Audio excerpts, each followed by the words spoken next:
Today, we're taking a look at a little-known flying boat. One that stands out for its looks, its obscurity, and its incredibly chaotic and anticlimactic service life. This is, or rather was, the Beriev Be-4. The Be-4 was built to meet the projected needs of the new Soviet fleet, with the Soviet Union announcing a massive shipbuilding plan in the second half of the 1930s. Now, this plan included the construction of at least a dozen battleships, a dozen heavy cruisers, approximately 28 light cruisers, and a large quantity of other smaller vessels. Many of these ships would require aircraft to carry out reconnaissance, artillery spotting duties, and the occasional bit of air-sea rescue. The current shipborne aircraft available to the fleet, the KOR-1, more commonly known as the Be-2, was considered obsolete by this time, and it had not earned a particularly good reputation within the service. Because of this, the plan was to develop a new aircraft in parallel with the new fleet, so that the designs would complement each other, and the Soviet Navy had received submissions from several designers by the end of 1938.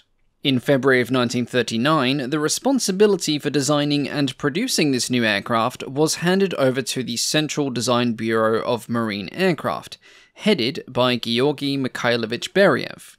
This may sound like a logical choice with a name like that, but this decision actually surprised and annoyed several prominent names in the Soviet aircraft industry. The Design Bureau under Beriev did indeed have experience in designing and building naval aircraft, such as the KOR-1, but their reputation was in shambles. Not only had the Be-2 been a disappointment, it was unstable on the water and its engines had a tendency to immolate themselves, the airplane, and the crew, but it was noted that between 1934 and 1939, the Bureau had produced several other unsuccessful designs, and the capability of their plant was rated as weak. Basically, the assignment of this task was a not-so-subtle sink-or-swim moment for Beriev. The design team had to succeed, otherwise they would not be a design team at all, and in the Soviet Union of the 1930s, that was a considerable threat. With that in mind, it's unsurprising that the Bureau very quickly got to work, and a preliminary design for the new aircraft was presented in August of 1939. This design was eventually approved and construction got underway, with the prototype KOR-2, soon to be redesignated as Be-4, completed by January of 1940. This new design represented a considerable leap forward from the old Be-2, and it also represented some very bold but very smart decisions on the part of Beriev. Lessons had been learned from the failure of the Be-2, and the Be-4 was built with an emphasis placed on stability. Building the aircraft as a small flying boat, rather than as a float plane, allowed the centre of gravity to be much closer to the water, which was intended to improve its handling on said water. Now this of course meant relocating the engine, and combined with a sleek all-metal fuselage and a foldable cantilever wing, this produced a very curvaceous and slightly misproportioned design. Some would say it was beautiful. Others would say it looks like a flying banana. Personally, I think it looked great.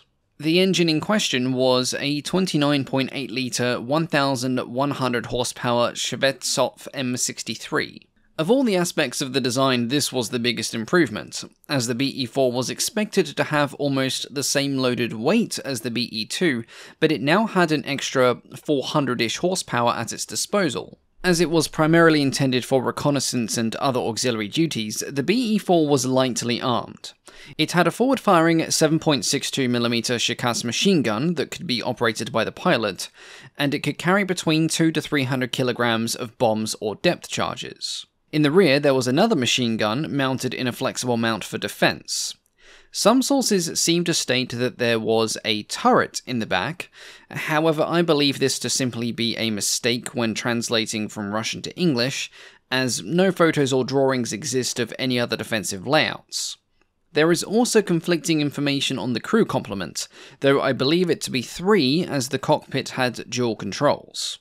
The prototype was completed by the autumn of 1940, and it completed its first taxiing runs on the water on October the 2nd. It flew for the first time on the 21st, with test pilot N.P. Kotyakov at the controls, and following this it was flown by Kotyakov and a succession of other pilots through an extensive testing program. A second prototype had also been built during this time, though the details on its construction seem to be thin on the ground, and this was flown for the first time on the 30th of November. On December the 8th, with the initial tests completed, both prototypes were flown to Sevastopol for a longer series of evaluations, and these were apparently complete by the end of January 1941. In a stark contrast to the BE-2, the BE-4 was almost universally praised.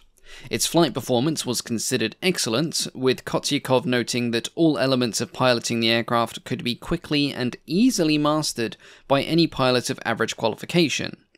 The engine and cooling systems behaved perfectly, unlike those on the BE-2 that produced constant problems, and the aircraft proved to be remarkably stable when operated on the water.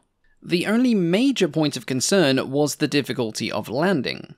If landing flaps were not used, it was found to have a dangerously high landing speed for a flying boat. Of course, landing flaps were intended to be used, but if they failed, or if they jammed, and this did happen on occasion during testing, then the aircraft risked rupturing its hull if it came down too hard. Additionally, it was noted that the aircraft had a fairly steep gliding path, which led to comments that landing the aircraft at night, or in poor visibility, would be especially challenging. Aside from recommendations to address this issue, the only other major change that was requested was an increase of fuel tankage. It was felt that the prototype may not have had enough range, though what its original range was appears impossible to tell, and a recommendation was put forward to add another 150 to 250 litres of fuel capacity. Following completion of its tests, and upon reviewing the various favourable reports, the aircraft was ordered into production as the BE-4 in late 1940, early 1941, with an initial order for 150 being placed. Production was to commence by the middle of the year, and the first units were expected to be delivered to the Soviet fleet by the end of 1941 at the latest. Production and delivery of the BE-4 would unfortunately be delayed for a couple of reasons. Reason number one was a reorganization of various parts of the Soviet aircraft industry. Again, it was decided to relocate the bulk of the maritime aircraft industry north of Moscow, to an area near the various artificial reservoirs and the Moscow-Volga Canal. This of course made perfect sense, but it did delay things. This would actually represent the first time that maritime aircraft design bureaus, including Beriev, would be able to operate independently. Before, they shared facilities with other design bureaus of unrelated projects, but now they had more space. Unfortunately, they also had new facilities to get used to, equipment to organize, and, most of all, new workers to train, for their workforce had been dramatically expanded. Beriev was installed at Factory 288, which had previously produced cockpits for the Sukhoi Su-2. After a very chaotic start, things eventually began to come together, and by the middle of 1941, the factory had produced a large quantity of the components that were required to mass-produce the BE-4, and during this period, approximately 20 aircraft had been supposedly produced. The production BE-4 had some slight differences when compared to the prototype. The biggest change was that the engine was now a 1,000 horsepower M62. This power plant had a considerably longer service life, and this was viewed as a sensible choice for an aircraft that could spend many months at sea, where servicing it would be far more challenging. Other changes included improved armor plating for the crew, a canopy for the cockpit, and improved radio and camera equipment. Unfortunately for Beriev, production had barely got up to speed when the second major problem reared its head: the German invasion of the Soviet Union. As the situation worsened in the autumn of 1941, the decision was made to relocate production further east, with Beriev eventually relocating to the city of Omsk. By this time, it was obvious that the use of the BE-4 for its intended purpose, as a shipborne reconnaissance aircraft, was becoming highly unlikely. Therefore, it had to be adapted to meet other military requirements. In particular, the military requested Beriev to undertake tests to see if it could be adapted as a dive bomber. This resulted in a protracted period of testing where it was found that it could be used for such a role, but that it was highly unsuitable. Additionally, it was found that some of the fuel tanks had sealing problems, and putting the BE-4 into a sharp dive caused fuel to leak towards the exhaust pipes of the engine and, well, ignite. Not exactly an ideal situation if you have a dive bomber that wants to set itself on fire every time it goes into a dive. This problem was eventually fixed, but using the BE-4 in this role was not considered a huge priority. Then, in 1943, the Beriev facility was relocated again, this time to Factory 477 at Krasnoyarsk, and I apologize if I pronounced that wrong. This relocation was done at the request of Beriev, as the facilities at Omsk were deemed unfit for their production needs. Here, further improvements were made. The problem with the fuel tank seals was addressed, and the BE-4 was modified to be equipped with RO-82 rockets. Additionally, the defensive armament was increased to a 12.7mm machine gun. There had been plans to mount 2 of these, but they proved to be too heavy.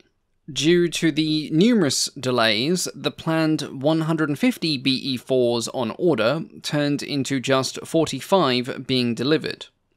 Of these, during the war, 12 entered service with the Black Sea Fleet, 12 went to the Baltic, and 4 went to the Pacific Fleet.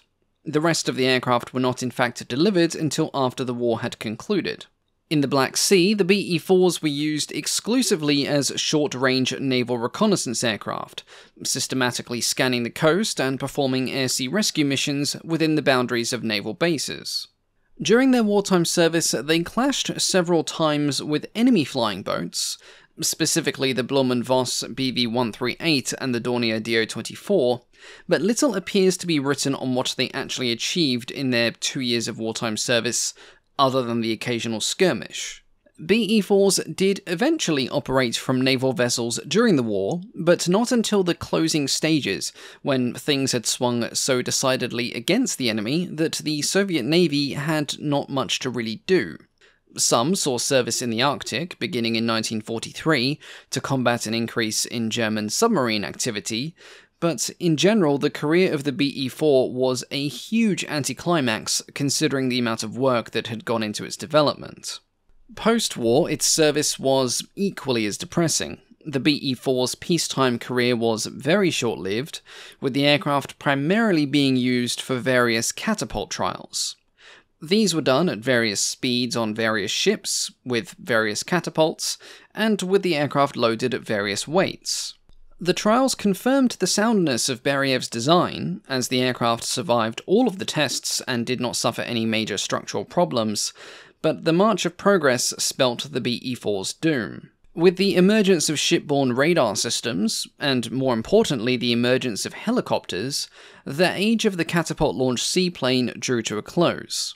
Most of the catapult systems had been removed from Soviet warships by 1948, and the BE-4 did not remain in active use much longer after that. But despite its undignified and stifled career, the BE-4 is important for one particular reason. It saved Beriev and his design bureau. It restored faith in their ability to produce reliable maritime aircraft, and because of this, they would go on to develop multiple successful designs during the Cold War, some of which are still in service today. As always, thank you all so much for watching, and a big thank you, of course, to the patrons, whose names you'll see on the screen here. For those of you who watched the first Rex Rambles video, you'll know that I'm away from the office for a few weeks, so this list won't be updated until towards the end of the month. In the meantime, I'm going to recharge my mental batteries. A big thank you, of course, to the Wing Commander tier patrons, our highest tier supporters. Work is now underway on the special video you all voted on, so hopefully that should be finished by the end of the month, time and my sanity permitting. But until my return, thank you all so much, and I will catch you all next time. Goodbye.